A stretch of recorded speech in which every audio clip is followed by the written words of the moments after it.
Alam mo ba na ito ang nauuso ngayong paraan ng paglilibing? Ibabaon ang bangkay bilang pataba sa ilalim ng puno. Ang tawag dito ay burial pad. Ang burial pad ay isang alternatibo sa mga tradisyonal na pamamaraan ng paglilibing. Ito ay nagbibigay diin sa pagpapanatili ng kapaligiran at ekolohiya. Sa halip na gumamit ng kabaong na gawa sa hindi nabubulok na materyales tulad ng metal at hardwood, ang burial pad ay isang biodegradable na lalagyan na karaniwang gawa sa mga materyales gaya ng mga recycled paper, karton at iba pang natural na fibers.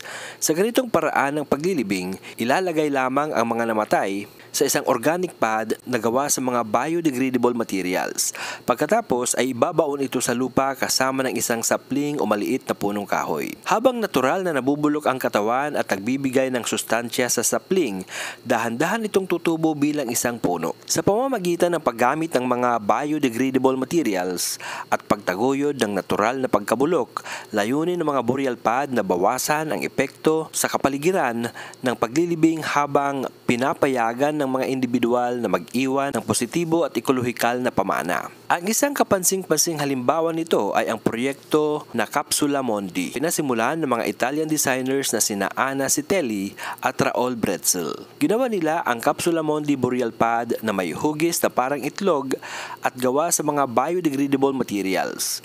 Ang pad ay dinisenyo upang paglagakan ng katawan ng namatay na nakapangsanggol na posisyon. Ito ay sumisimbolo sa muling pagsilang at pagbabagong buhay. At ito ay gumaganap bilang isang sisidlan ng libing na nagtataguyod ng natural na pagkabulok at paglago ng isang puno na nakatanim sa itaas nito. Ang paraan ng paglilibing na ito ay gumagamit ng puno bilang lapida.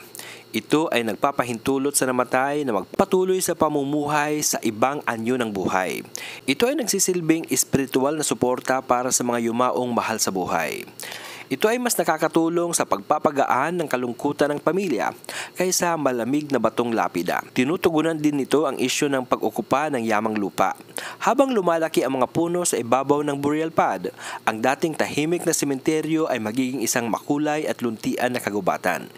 Upang maiwasang malito ang mga pamilya kung aling puno ba ang pag-aari nila, nilagyan ng mga designers ang bawat organic burial pad ng designated GPS location system para mahanap ng pamilya ng namatay ang kanilang puno gamit ang isang mobile phone. Bilang karagdagan, ang mga pamilya ay maaaring pumili ng iba't ibang uri ng sapling tulad ng mga puno ng mansanas, mangga, at marami pang iba. Bilang dagdag kaalaman, alam mo bang maliban sa tradisyonal na paglilibing, mayroon ding ibang paraan ng paglilibing tulad ng cremation o ang pagsunog sa bangkay ng namatay.